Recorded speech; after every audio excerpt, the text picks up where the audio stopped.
আর দরজা খোলা আছে। কে? কিরে ভাই তুই অনেকদিন পরে এলি তো?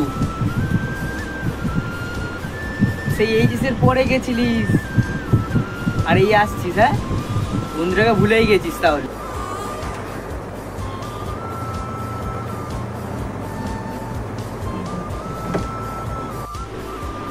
আয় বস। না না ভাই, তোকে ভুলে যাবো? এটা হতে পারে? তোকে বললে তো আমার জীবনই নষ্ট হয়ে যাবে। কালকের ম্যাচটা দেখলি? সৌজিত্তির তো লাস্ট ম্যাচ ছিল। হ্যাঁ ভাই, খুবই সুন্দর খেলেছে কিন্তু ইন্ডিয়া কালকে। যাই বলিস তাই বলিস, আর দেখতে পাবো না তাকে সেই 11 জনের মধ্যে। কিন্তু তার স্মৃতিগুলো কিন্তু আমাদের মনের মাঝে থেকে যাবে কিন্তু, বল তুই। ওরকম লেজেন্ড যদি আরেকটা জন্মাতো আমাদের ভারতীয় দলে, তাহলে আমাদের ভারতীয় দলটা অনেক আগে এগিয়ে যেত আরো। সত্যি যদি ওর মতো একটা প্লেয়ার হয়, কত যে ভালো হবে।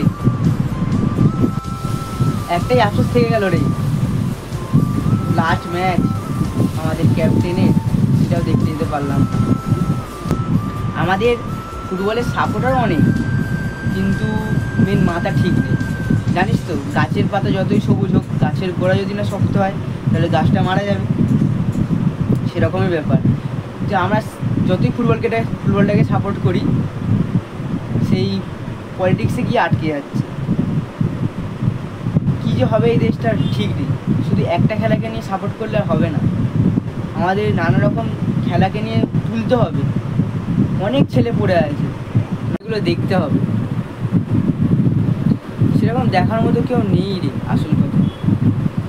ওইসব কথা বাদ দে, তুই হঠাৎ এইখানে কী করতে এসেছিলিস? এই দোকানে এসেছিলাম, ভাবলাম তুই আছিস ঘরে, একটু ঘুরে যাই, দেখা করে যাই তোর সাথে, কী করছিস না করছিস। আর কোন কলেজে ভর্তি হবি বলিস কিন্তু, একসাথে যাবো কলেজে। ও আচ্ছা আচ্ছা, কাকিমাকে বলে দিস একসাথে যাবো কলেজে। চিন্তা করতে না, একসাথেই যাবো দুজনে। তোর সাথে ছাড়া ছাড়বে না, বলিস কিন্তু কোন কলেজে আস। ঠিক আছে, চ বাই, আস চ। হ্যাঁ যা তাহলে, আবার একদিন আসিস কাকুকে নিয়ে, যা তাহলে।